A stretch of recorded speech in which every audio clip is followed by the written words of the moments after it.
우리의 소망 되시는 주님, 주님 없이 하는 모든 일이 다 헛됨을 우리가 고백합니다. 이 시간 하나님의 은혜와 사랑에 감사하며 우리가 기도의 자리에 나왔습니다. 말씀을 통해 내 자신을 돌아보며 내 생각과 내 힘만으로는 모든 것 감당할 수 없음을 알고 지혜의 근원 되시고 힘의 근원 되시는 주님께 가까이 나아가는 주의 자녀 되게 하여 주시옵소서. 다른 것들은 좀 양보할지언정 진리 되신 주님만큼은 끝까지 붙들게 하시고 그 진리로 영원한 하나님의 나라를 꿈꾸며 이 땅에서 이루어가게 하여 주시옵소서. 이 시간 귀한 예물을 주님 앞에 드린 손길이 있습니다. 그 가정 주님께서 복 내려주시고 기도의 제목이 아름답게 응답되게 하시고 감사의 고백이 흘러넘칠 수 있도록 복의 복을 더하여 주시옵소서. 예수님의 이름으로 기도합니다. 아멘. 하나님의 말씀 열왕기상 22장 41절부터 마지막 53절까지 558면입니다. 열왕기상 22장 41절부터 마지막 53절까지 한 절씩 교독하겠습니다. 이스라엘의 아합 왕 제4년에 아사의 아들 여호사밧이 유다의 왕이 되니 여호사밧이 왕이 될 때 나이가 35세라 예루살렘에서 10 동안 다스리니라. 그의 어머니의 이름은 아수바라 시리의 딸이더라. 여호사밧이 그의 아버지 아사의 모든 길로 행하며 돌이키지 아니하고 여호와 앞에서 정직히 행하였으나 산당은 패하지 아니하였으므로 백성이 아직도 산당에서 제사를 드리며 분향하였더라. 여호사밧이 이스라엘의 왕과 더불어 화평하니라. 여호사밧의 남은 사적과 그가 부린 권세와 그가 어떻게 전쟁하였는지는 다 유다 왕 역대지략에 기록되지 아니하였느냐. 아사의 시대에 남아있던 남색하는 자들을 그 땅에서 쫓아내었더라. 그때 에돔에는 왕이 없고 섭정 왕이 있었더라. 여호사밧이 다시스의 선박을 제조하고 오빌로 금을 구하러 보내려 하였더니 그 배가 에시온게벨에서 파선하였으므로 가지 못하게 되매 아합의 아들 아하시야가 여호사밧에게 이르되 내 종으로 당신의 종과 함께 배에 가게 하라 하나 여호사밧이 허락하지 아니하였더라. 여호사밧이 그의 조상들과 함께 자매 그의 조상 다윗성에 그의 조상들과 함께 장사되고 그의 아들 여호람이 대신하여 왕이 되니라. 유다의 여호사밧 왕 제17년에 아합의 아들 아하시야가 사마리아에서 이스라엘의 왕이 되어 2년 동안 이스라엘을 다스리니라. 그가 여호와 앞에서 악을 행하여 그의 아버지의 길과 그의 어머니의 길과 이스라엘에게 범죄하게 한 느밧의 아들 여로보암의 길로 행함. 같이 봅니다. 바알을 섬겨 그에게 예배하여 이스라엘의 하나님 여호와를 노하시게 하기를 그의 아버지의 온갖 행위같이 하였더라. 아멘. 열왕기 말씀을 우리가 쭉 보면 북이스라엘 상황하고 또 남유다의 상황하고 이게 번갈아 가면서 이렇게 나오는 것을 보실 수 있습니다. 북이스라엘 왕이 누구였을 때 남유다 왕은 누구였다. 이런 식으로 서로 연결이 되고 또 영향력이 오고 가기 때문에 그렇게 보라는 의도입니다. 자, 이스라엘 왕 아합 제4년에 유다에서는 이 아사의 아들 여호사밧이 왕이 되었습니다. 35세의 왕이 되어서 25년간을 다스렸습니다. 자, 여호사밧 왕은 자신의 맡은 역할을 잘 했습니까? 못했습니까? 물론 한 인물을 어떤 한마디로 딱 평가하기는 어렵습니다만 잘한 부분도 있고 물론 잘못한 부분도 있을 테지만 그러나 성경에서의 평가는 전반적으로는 긍정적입니다. 43절이 그에 대한 전반적인 평가입니다. 보시면 여호사밧이 그의 아버지 아사의 모든 길로 행하며 돌이키지 아니하고 여호와 앞에서 정직히 행했다. 그러나 산당은 패하지 아니하였다. 이렇게 나옵니다.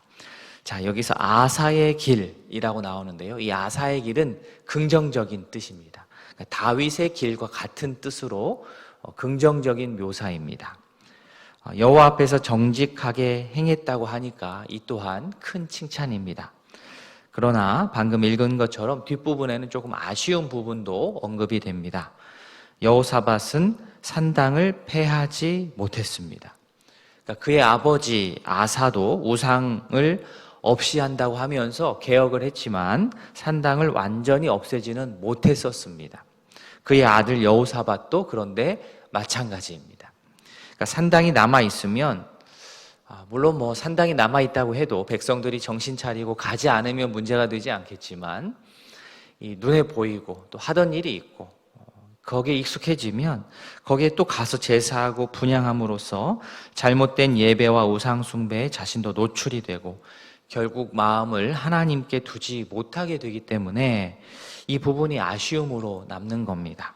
그러나 전체적으로 보았을 때 여호사밧은 당시에 종교 개혁을 단행했던 사람으로 우리가 알 수 있습니다. 그리고 이어지는 44절에서 여호사밧은 이스라엘 왕과 더불어 화평했다 이렇게 나오는데요.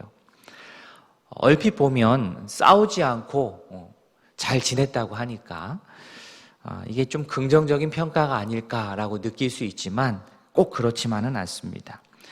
여호사밧의 아들 여호람 그리고 아합과 이세벨의 딸 아달랴가 이 정략 결혼을 하면서 이것이 인연이 맺어집니다. 좋은 영향력이 이 결혼을 통하여서 오고 가면 참 좋은데 나쁜 것, 당시에 나쁜 것이 바알 숭배죠. 이 바알 숭배가 영향을 끼치니 그것이 문제가 됩니다. 우리도 마찬가지입니다. 싸우지 않고 화평한 것은 좋은 겁니다. 그러나 좋은 게 좋은 거야 라고 그렇게 살다가 상대의 잘못된 어떠한 부분들, 특별히 오늘처럼 이러한 우상 숭배의 문제, 잘못된 신앙관이 나에게 들어와서 나를 물들게 하는 것까지는 나아가서는 안 됩니다. 여호사밧이 신앙적으로 잘한 일도 있는데요. 그것은 46절에 나오듯 당시 남아있던 남색하는 자들을 그 땅에서 쫓아낸 겁니다. 여기서 남색하는 자는 이방 신전이지요. 이교도 신전에서 이교적인 어떤 예배의 이름으로 음란한 행위를 하던 그 신전에 있던 자들입니다. 앞서 아사가 우상을 제거하면서 남색하는 자들도 물론 쫓아냈겠지만 그때 남은 자들이 있었고 이 여호사밧이 계속해서 그 남색하는 자들을 쫓아냈습니다. 즉 이 신앙의 개혁이라고 하는 것은 한 번에 잘 안 됩니다. 지속적으로 반복적으로 의지를 가지고 생각하고 개혁을 해 나아갈 때 우리의 죄악의 뿌리를 온전히 제거해 낼 수가 있습니다. 우리 안에 잘못된 습성도 마찬가지입니다. 우리가 한두 번 세게 기도했다고 해가지고 우리 안에 잘못된 습성이 한 번에 사라지지를 않습니다. 그러니 내가 잘 변하지 않는다고 너무 크게 실망할 필요가 없습니다. 단 멈추지 않고 내 영적인 상태를 잘 살피고 내 영적인 상태가 좋아질 수 있도록 실망하지 않고 무너지지 않고 끝까지 뒤로 가지 않고 앞을 향하여서 가는 것이 중요합니다. 지난해에 내가 이런 부분으로 애쓰면서 기도를 했는데 잘 안 되었다고 한다면 그럼 어떻게 하면 됩니까? 실망하고 자책합니까? 아닙니다. 올해 더 해보는 겁니다. 올해 더 간절히 기도하면서 그 부분을 하나님 앞에 내어드리는 거지요. 그러다 보면 그렇게 끊임없이 하나님 앞에 나아오다 보면 이렇게 새벽에 나와 기도하다 보면 머지않은 날 죄의 습성들이 나에게서 멀리 떨어져 나아가는 놀라운 경험을 하게 될 줄로 믿습니다. 자, 오늘 또 여호사밧이 잘한 일 중 하나로 꼽는 것은 아합의 아들 아하시야가 이 동업을 제안을 하는데요. 그것을 거절하는 일입니다. 49절에 아합의 아들 아하시야가 여호사밧에게 이르되 내 종으로 당신의 종과 함께 배에 가게 하라 하나 여호사밧이 허락하지 아니했다. 그러니까 여호사밧은 에돔에 있던 에시온게벨 항구를 이용해가지고 솔로몬 시대에 흥행했던 그 홍해 지역의 무역을 이제 재개하려고 막 시도를 했습니다. 비록 배가 파산을 해가지고 실패는 했습니다. 경제적으로 타격을 입었겠지요.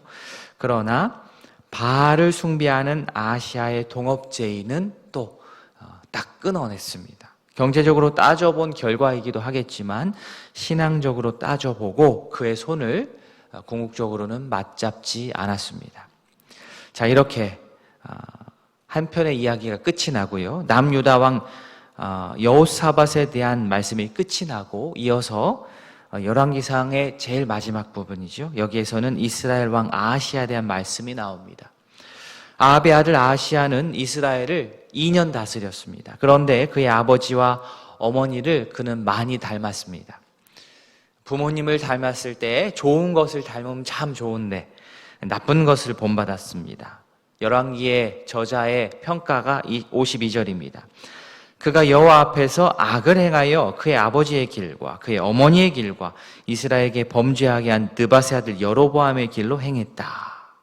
자, 그가 여호와 앞에서 악을 행했습니다. 아시아에게도 물론 긍정적인 부분이 왜 없었겠습니까마는 전반적인 평가는 여기서는 악함입니다. 그 악함의 원인은 위로 올라가는데요. 그의 부모에게로 올라가고 더 올라가서 여로보암에까지 올라갑니다. 하나님의 말씀과 선지자의 선포를 거부하고 실해했던 그 부모 밑에서 자란 아하시아는 옳고 그름을 판단할 수 있는 기준이 없었던 것으로 보입니다. 물론 모든 것을 다 부모 탓으로 돌릴 수는 없겠지만 그러나 부모가 끼치는 영향은 대단합니다. 특히 53절에 나오듯 바알을 섬기는 행위는 하나님을 노하게 하시기에 충분했습니다. 53절 마지막 부분, 그의 아버지의 온갖 행위같이 하였더라. 정말로 슬픈 묘사가 아닐 수 없습니다. 오늘 말씀을 보시면 이 여호사밧과 이 아하시아가 딱 대조가 되어서 나옵니다. 우리는 이 부모님의 자녀임과 동시에 또한 우리 자녀들의 부모이기도 합니다. 좋은 신앙의 유산은 적극 우리가 물려받고 혹 반성하고 돌이켜야 하는 영역이라면 내 대에서 끊어주는 것이 신앙의 용기입니다. 나쁜 신앙의 습성은 물려주지 않아야 됩니다.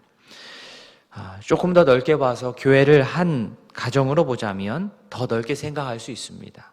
먼저 믿은 우리가 곧 믿음의 부모의 역할을 해야 합니다. 이제 막 예수님을 알아가는 자들에게 좋은 믿음의 본을 보이고 부정적인 것들은 내 대해서 끊어주는 그런 결단이 있을 때 우리가 속한 영적 가족인 이 공동체인 교회는 시대를 거듭하면 거듭할수록 더욱더 풍성해지고 말씀으로 더 단단해지고 성숙해질 줄로 믿습니다. 바라기는 우리를 통하여서 아름다운 신앙의 유산이 아름답게 전수될 수 있기를 진심으로 소원합니다. 아멘. 이 시간 말씀을 기억하며 기도하겠습니다. 또 두 가정 특별히 기도하겠습니다. 먼저 문경엽 권사님 가정, 남편의 구원을 위해 또 큰딸 혜원자매 가정 믿음 생활을 위해서 가정의 축복, 손주들 하나님의 복을 받을 수 있도록 문 권사님께서 기도해 주시고요. 장인정 집사님 가정, 우리 집사님과 아들, 딸 이렇게 세 가정 모두가 하나님 안에서 항상 하나됨을 이룰 수 있도록 이웃들과 사랑을 나누면서 생활할 수 있도록 인도받을 수 있도록 기도해 주십시오. 말씀을 기억하며 기도해 주시고 우리 환우들의 건강과 회복을 위해서 기도해 주시고 교회 여러 행사들 또 예배를 위해서 기도해 주시고 오늘 10월의 마지막 날입니다. 내일 11월 1일부터는 우리 새벽기도 장소가 우리 지하 카페로 변경이 되는데 기억해 주시고 또 새로운 곳에서 또 우리가 기도할 때 하나님께서 크신 은혜 주실 수 있도록 우리가 기도함을 원합니다. 이 모든 말씀 우리 기억하면서 함께 기도하는 시간 갖도록 하겠습니다. 다 함께 기도하시겠습니다.